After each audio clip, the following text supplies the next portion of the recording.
ಇತ್ತೀಚಿನ ಸಂಚಿಕೆಗಳನ್ನು ಜಾಹೀರಾತಿನ ಕಿರಿಕಿರಿ ಇಲ್ಲದೆ ನೋಡಿ.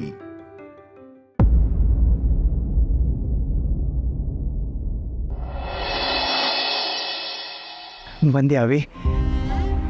ನನ್ನ ಮೇಲೆ ಏನೇ ದ್ವೇಷ ಇದ್ದರೂ ನನ್ನ ಮಗ ಮಾನವೀಯತೆ ಮರೆಯೋದಿಲ್ಲ ಅನ್ನೋದು ನನಗೆ ಗೊತ್ತಿತ್ತು.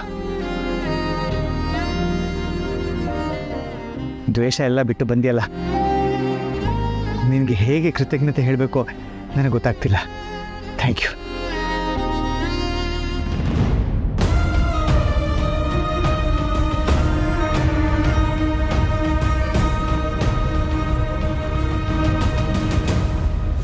ಪೂರ್ಣಿಗೋಸ್ಕರ ಬಂದಿದ್ದು ನಾನು. ಆಕ್ಸಿಡೆಂಟ್ ಆಗಿರೋದು ಸಮರ್ಥ ತಾಯಿಗಂತ ಗೊತ್ತಾಯ್ತು. ತಾಯಿನ ಕಳ್ಕೊಳ್ಳೋ ನೋವು ಏನಂತ ನನಗೆ ಗೊತ್ತು.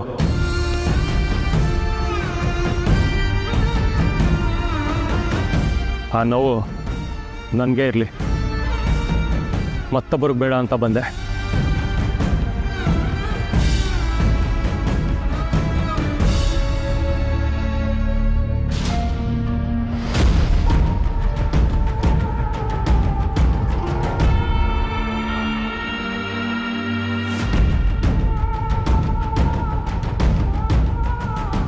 ಕಾರಣಗಳು ಏನೇ ಇರ್ಬೋದು, ಆದರೆ ಅವ್ರು ಬಂದಿದ್ದು ನೀವು ಫೋನ್ ಮಾಡಿದ್ದಕ್ಕೆ ಅನ್ನೋದು ಸತ್ಯ ಅಲ್ವಾ?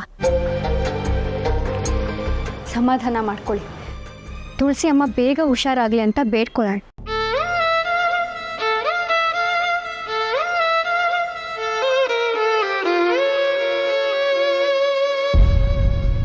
ಪೇಷಂಟ್ ನೇಮ್ ತುಳಸಿ ಅಲ್ವಾ? ಒಂದು ನಿಮಿಷ.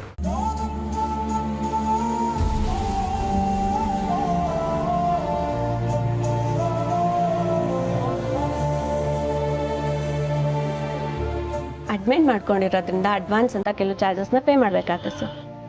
ಶೋರ್. ಅದು ಕಂಪ್ನಿ ಇನ್ಶೂರೆನ್ಸ್ ಇದೆ. ಕಾರ್ಡ್ ಇದೆಯಾ? ಹಾಂ, ಫೋನಲ್ಲಿ ಸಾಫ್ಟ್ ಕಾಪಿ ಇದೆ, ಪರವಾಗಿಲ್ವಾ? ಪರವಾಗಿಲ್ಲ.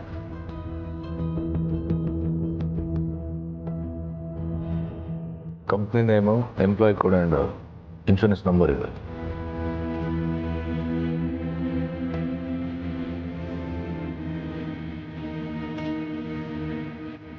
ಸಾರಿ ಸರ್, ಇದ್ರಲ್ಲಿ ತುಳಸಿಯವ್ರು ನೀವು ಇಲ್ವಲ್ಲ? ಅವ್ರಿಗೆ ಪಾಲಿಸಿಯಲ್ಲಿ ಕವರ್ ಆಗಿಲ್ವಲ್ಲ? ಅದು ಹೇಗೆ ಸಾಧ್ಯ ಮೇಡಮ್? ಏನೋ ಮಿಸ್ಟೇಕ್ ಆಗಿರಬೇಕು. ಇನ್ನೊಂದ್ಸರಿ ಚೆಕ್ ಮಾಡಿ ಪ್ಲೀಸ್. ಅಮ್ಮ, ತಾತ ಇವರೆಲ್ಲರೂ ಹೆಸರು ಇನ್ಕ್ಲೂಡ್ ಆಗಿರಬೇಕು. ಒಂದ್ಸರಿ ಚೆಕ್ ಮಾಡಿ ಮೇಡಮ್. ಇಲ್ಲ ಮ್ಯಾಮ್, ಯಾರ್ಯಾರು ಕವರ್ ಆಗಬೇಕು ಅಂತ ಕೆಲವು ತಿಂಗಳಿಂದ ರಿವೈಸ್ ಮಾಡಿದ್ದಾರೆ ಅನಿಸುತ್ತೆ. ಸಿರಿಯವ್ರನ್ನೋ ಹೆಸರು ಮಾತ್ರ ಕಾಣಿಸ್ತಾ ಇದೆ, ಬೇರೆ ಹೆಸರೆಲ್ಲ ರಿಮೂವ್ ಆಗಿರಬೇಕು.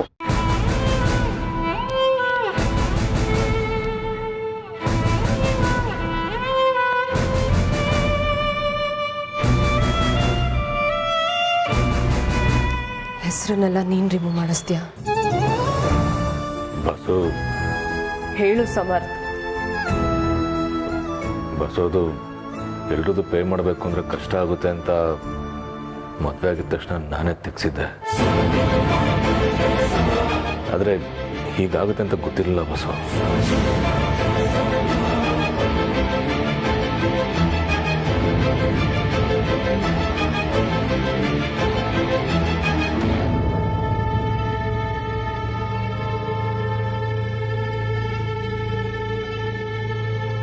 ತುಳಸಿ ಹೇಗಿದ್ದಾಳೀಗ?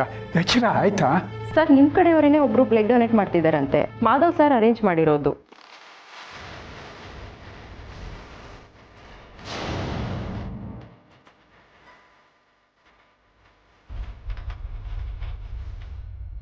ಈಗ ನಾನು ಅವಳನ್ನ ಸ್ವಲ್ಪ ನೋಡಬಹುದಾ? ಸರ್, ಅದು ನಾನೇ ಡಿಸ್ಟರ್ಬ್ ಮಾಡಲ್ಲ, ನೋಡ್ಕೊಂಡು ಬಂದ್ಬಿಡ್ತೀನಿ ಅಷ್ಟೇ. ಸರಿ ಸರ್.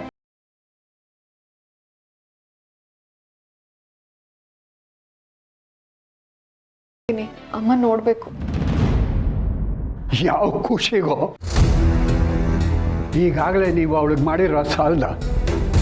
ತುಳಸಿ ಇವತ್ತು ಈ ಸ್ಥಿತಿನಲ್ಲಿ ಇದ್ದಾಳೆ ಅಂತಂದರೆ ಅದಕ್ಕೆ ಮುಖ್ಯ ಕಾರಣ ನೀನು. ಅವಳಿಗೆ ಎಚ್ಚರ ಆದಮೇಲೆ ಅವಳು ನಿನ್ನ ಮುಖ ನೋಡಬಾರ್ದು. ಹೊರಡು, ಹೊರಡು ಇಲ್ಲಿಂದ. ತಾತ, ಹೊರಡು ಒಂದೇ. ನಾನು ಅಲ್ಲಿಂದ ಬರೋದ್ರೊಳಗೆ ನೀನಿಲ್ಲಿ ಇರಬಾರ್ದು.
ಅಪ್ಪ ಅಮ್ಮನ್ನ ಕಳ್ಕೊಂಡ್ರೆ ಮಕ್ಕಳನ್ನ ಅನಾಥರು ಅಂತಾರೆ. ಅದು ನಿನ್ನ ಕಳ್ಕೊಂಡ್ಬಿಟ್ರೆ ನಾನು ಅನಾಥ ಆಗ್ತೀನಿ ತುಳಸಿ.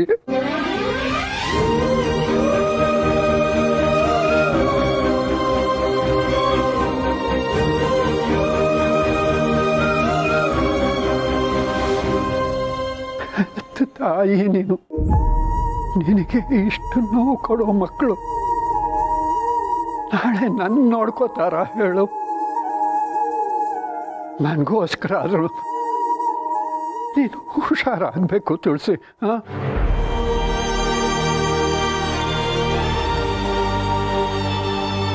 ಇಷ್ಟು ದಿವಸ ನಿನಗಾಗಿ ನೀನೇನೂ ಮಾಡಿಕೊಳ್ಳಿಲ್ಲ. ನನಗೆ ಮಕ್ಕಳಿಗೆ ಮನೆಗೆ ಅಂತಲೇ ಮಾಡಿದೆ. ಮುಂದೆ ನಿನಗೆ ಇಷ್ಟ ಆಗೋ ಹಾಗೆ ಬದುಕೋದಕ್ಕಾದರೂ ನೀನು ಹುಷಾರಾಗಬೇಕು ತುಳಸಿ.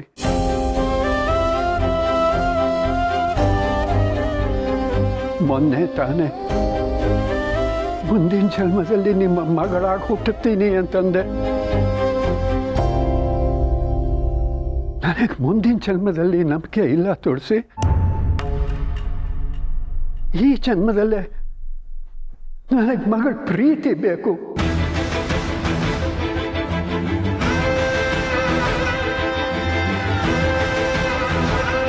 ಅದಕ್ಕೋಸ್ಕರ ಆದರೂ ನೀನು ಬೇಗ ಹುಷಾರಾಗ್ತೀಯ ಅಲ್ವಾ?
ಬಸ್ಸು ಏನಾದ್ರು ಹೇಳಂಗಿದ್ರೆ ಹೇಳ್ಬಿಡು ಬಸ್ಸು. ಬೈಯಂಗಿದ್ರೆ ಬೈ, ಆದರೆ ದಯವಿಟ್ಟಿದ್ರೆ ಕೋಪ ಮಾಡ್ಕೊಂಡು ಇರ್ಬೇಡ ಪ್ಲೀಸ್.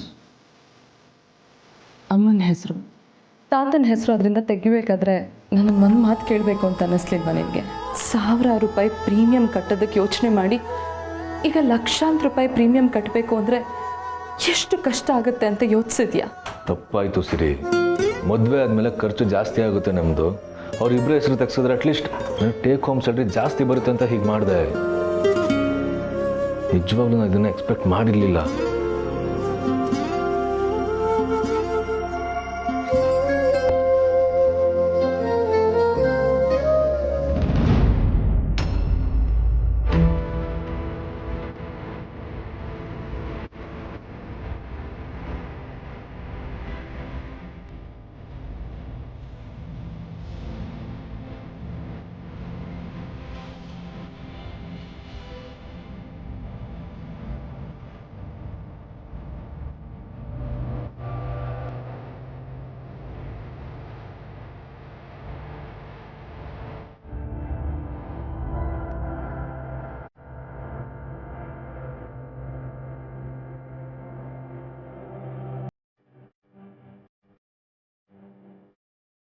ಡೋಂಟ್ ವರಿ ಸಮರ್ಥ್, ನಿಮ್ಮ ತಾಯಿ ಸರಿ ಹೋಗ್ತಾರೆ.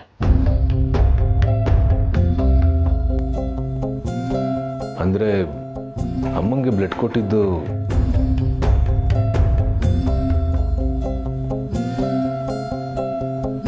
ತುಂಬ ಥ್ಯಾಂಕ್ಸ್ ಸರ್.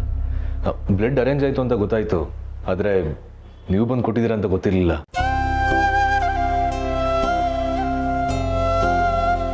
ನಿಮ್ಗೆ ಹೇಗೆ ಥ್ಯಾಂಕ್ಸ್ ಹೇಳಬೇಕು ಅಂತ ಗೊತ್ತಾಗ್ತಾ ಇಲ್ಲ ಸರ್. ಈ ಫಾರ್ಮಾಲಿಟೀಸ್ ಎಲ್ಲ ಬೇಡ ಸಮರ್ಥ್. ನಿಮ್ಗೆ ಮತ್ತೆ ಏನಾದರೂ ಹೆಲ್ಪ್ ಬೇಕಿದ್ರೆ ಸಂಕೋಚ ಇಲ್ಲದೆ ಕೇಳಿ.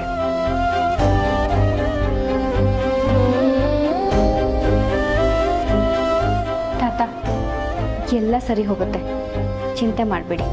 ನಿಮ್ಮಂಥ ಒಳ್ಳೆ ಕುಟುಂಬನ ಅಮ್ಮ ಖಂಡಿತ ಬಿಟ್ಟು ಹೋಗಲ್ಲ.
ತಾತ ಪ್ಲೀಸ್ ಅಳ್ಬೇಡಿ.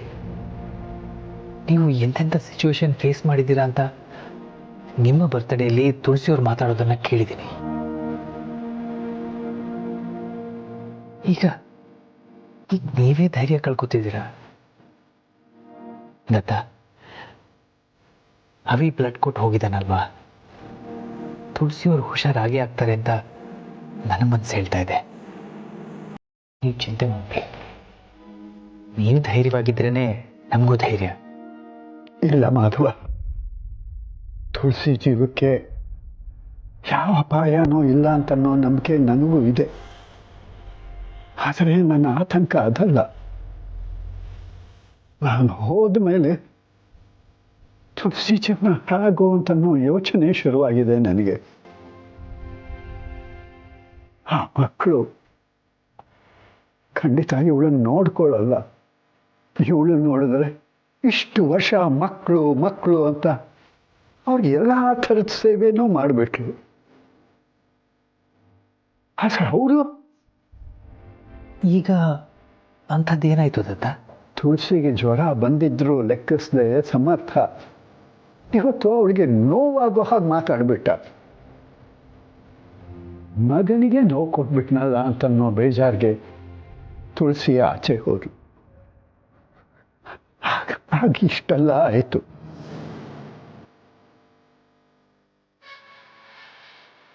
ಸಾಧ್ವಿ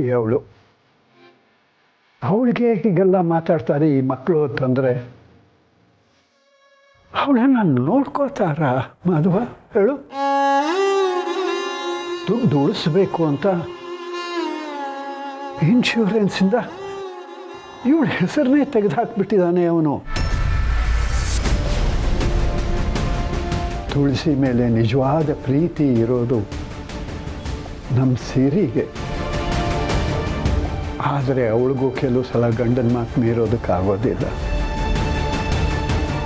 ಅಸಹಾಯಕ ಪರಿಸ್ಥಿತಿ ಅವಳದು.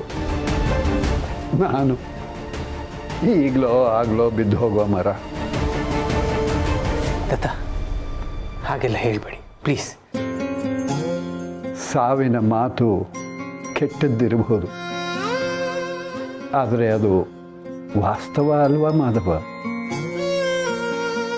ಈಗ ಮನೆಯಲ್ಲಿ ನಾನಿದ್ದೀನಿ ಅಂತನ್ನೋ ಭಯಕ್ಕೋ ಅಥವಾ ನನ್ನ ಹತ್ರ ದುಡ್ಡಿದೆ ಅಂತನ್ನೋ ಆಸೆಗೋ ತುಳಸಿನ ಮರ್ಯಾದೆಯಿಂದ ನಡೆಸ್ಕೋತಿದ್ದಾರೆ. ಆದರೆ ನಾನಿಲ್ಲದ ಮೇಲೆ ಅವಳ ಸ್ಥಿತಿ ನೆನೆಸ್ಕೊಂಡ್ರೆ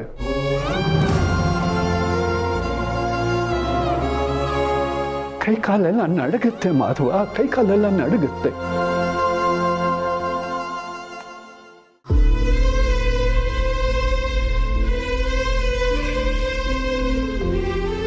ದತ್ತ, ಕೆಲವು ತಿಂಗಳ ಹಿಂದೆ ನೀವ್ಯಾರೋ ನಾವ್ಯಾರೋ ಆಗಿದ್ವಿ. ಆದರೆ ಈಗ ನೀವು, ತುಳಸಿ, ನಿಮ್ಮ ಮನೆಯವರೆಲ್ಲ ನಮ್ಮ ಜೀವನದ ಒಂದು ಭಾಗ ಅನ್ನೋ ಥರ ಆಗಿದ್ದೀರ. ನಾನು ತುಳಸಿಯವರನ್ನು ನೋಡಿದ್ದು ಇತ್ತೀಚೆಗೆ ಇರ್ಬೋದು, ಆದರೆ ಅವರ ವ್ಯಕ್ತಿತ್ವ ಎಂಥದ್ದು ಅನ್ನೋದು ನನಗೆ ಚೆನ್ನಾಗಿ ಗೊತ್ತು. ಕೆಫೆಯಲ್ಲಿ ಅವತ್ತಿದ್ದ ಪರಿಸ್ಥಿತಿಯಲ್ಲಿ ಇಷ್ಟು ವರ್ಷ ಬಿಸ್ನೆಸ್ ಮಾಡಿ ಅನುಭವವಿದ್ದು ನಾನೇ ಕೂಗಿದ್ದೆ. ಆದರೆ ತುಳಸಿಯವರು ಧೈರ್ಯದಿಂದ ನನ್ನ ಬೆನ್ನಿಗೆ ನಿಂತು ಕೆಫೆನ ಉಳಿಸ್ಕೊಟ್ರು. ಆವತ್ತೇ ಅಂದ್ಕೊಂಡೆ, ತುಳಸಿಯವರು ಖಂಡಿತ ಅಬಲೆ ಅಲ್ಲ. ಅವ್ರು ಇಷ್ಟಪಡೋರೆಲ್ಲ ಅವ್ರನ್ನ ಅಪೋಸ್ ಮಾಡಿದ್ರು ಆ ಪರಿಸ್ಥಿತಿನ ಧೈರ್ಯವಾಗಿ ಪ್ರೀತಿಯಿಂದ ನಿಭಾಯಿಸೋ ಜಾಣ್ಮೆ ಅವರಲ್ಲಿದೆ. ಆದರೆ ಹೆತ್ತ ಮಕ್ಕಳೇ ನೋವು ಕೊಟ್ಟಾಗ ಹೇಗೆ ಸಹಿಸ್ಕೊಳ್ಳುತ್ತೆ ಆ ಜೀವ?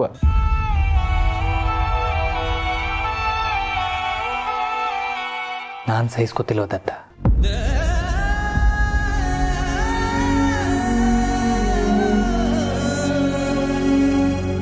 ಮಕ್ಕಳಿಗೆ ಅಂತ ಜೀವನ ಸವಿಸ್ತೀವಿ. ವರ್ಷಕ್ಕೊಂದ್ಸರಿ ಬರೋ ಬೋನಸ್ಸಿಂದ ನಮಗೋಸ್ಕರ ಒಂದು ಹೊಸ ಬಟ್ಟೆನೂ ತಗೊಳ್ಳದೆ ಮಕ್ಕಳ ಓದಿಗಾಗಿ FD ಮಾಡಿರ್ತೀವಿ. ಜೀವನ ಪೂರ್ತಿ EMI ಕಟ್ಟಿ ಮಕ್ಕಳಿಗೆ ಅಂತ ಒಂದು ಸೈಟ್ ಮಾಡ್ತೀವಿ. ಆದರೆ ಅವರು ಬೆಳೆದು ನಿಂತು ನನಗೇಂತ ನೀನು ಏನು ಮಾಡಿದ್ಯಾ ಅಂತ ಕೇಳ್ತಾರೆ. ನೋವಾಗುತ್ತೆ ನಿಜ, ಆದರೆ ಮಕ್ಕಳು ಅನ್ನೋದು ಒಂದು ಜವಾಬ್ದಾರಿ ಅಷ್ಟೇ ದತ್ತ. ಅವರಿಂದ ನೀವು ಏನನ್ನೂ ವಾಪಸ್ ನಿರೀಕ್ಷೆ ಮಾಡಬಾರ್ದು. ಹಾಗನ್ಕೊಂಡಾಗ ಜೀವನ ಚೆನ್ನಾಗಿರುತ್ತೆ. ಆದರೆ ನಮ್ಮ ತುಳಸಿ ಆಗಿರ್ಬೇಕಲ್ಲ? ಖಂಡಿತ ಇರ್ತಾರೆ. ನೀವೇ ಹೇಳೋ ಹಾಗೆ ಅವ್ರ ಜೀವನದಲ್ಲಿ ತುಂಬ ಕಷ್ಟಪಟ್ಟಿದ್ದಾರೆ. ಆದರೂ ನಗ್ನಗ್ತಾ ಜೀವನ ಎದುರಿಸ್ತಿದ್ದಾರೆ. ಅವರು ಖಂಡಿತ ಸ್ಟ್ರಾಂಗ್ ಆಗಿದ್ದಾರೆ ದತ್ತ. ಅವರ ಭವಿಷ್ಯ ಏನು ಅಂತ ನೀವು ಚಿಂತೆ ಮಾಡಬೇಡಿ. ಅವರ ಮೇಲೆ ಅವ್ರ ನಂಬಿಕೆ ಇಟ್ಕೊಂಡು ಬದುಕೋವರೆಗೂ ಅವ್ರಿಗೆ ಯಾರ ಅವಶ್ಯಕತೆಯೂ ಇರೋದಿಲ್ಲ. ಅಕಸ್ಮಾತ್ ಯಾವತ್ತಾದರೂ ಅವರಿಗೆ ಯಾರ್ದಾದ್ರೂ ಅವಶ್ಯಕತೆ ಇದೆ ಅಂತ ಅನಿಸಿದ್ರೆ ಅವ್ರ ಜೊತೆ ನಾನಿದ್ದೇ ಇರ್ತೀನಿ.